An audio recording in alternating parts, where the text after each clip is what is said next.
ఇప్పుడు మనం చూస్తున్నది 12 ఫీట్ల రోడ్ అండి. ఇది మట్టి రోడ్డు జస్ట్ బీటీ రోడ్డుకి ఒక 50 మీటర్ డిస్టెన్స్లో అన్నట్టు అని చెప్పి మనకు ఒక సైట్ వచ్చిందండి. ఎకరం సైటు ఇదేనండి సైటు.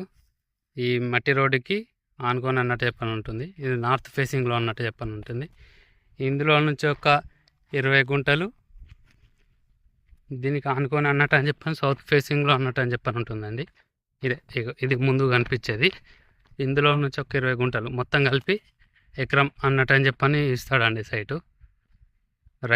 ప్రస్తుతం రైతు దగ్గర ఉంది ఇది ఎకరం సైటు. ఈ సైట్ వచ్చేసి మన సిద్దిపేటకు 12 కిలోమీటర్ల డిస్టెన్స్లో అన్నట్టు అని చెప్పని ఉంటుందండి. మన హైదరాబాద్ టు కరీంనగర్ హైవేకి 8 కిలోమీటర్ల డిస్టెన్స్లో ఉంటుంది. సిద్దిపేట టు రాజన్న సిరిసిల్ల డిస్టిక్ హైవేకి 8 కిలోమీటర్ల డిస్టెన్స్లో అన్నట్టు అని చెప్పని ఉంటుంది సైట్ వచ్చేసి. ఈ 20 గుంటలు సౌత్ ఫేసింగ్లో ఉంటుంది. ఆ 20 గుంటలు నార్త్ ఫేసింగ్లో ఉన్నట్టు అని చెప్పని ఉంటుంది సైటు.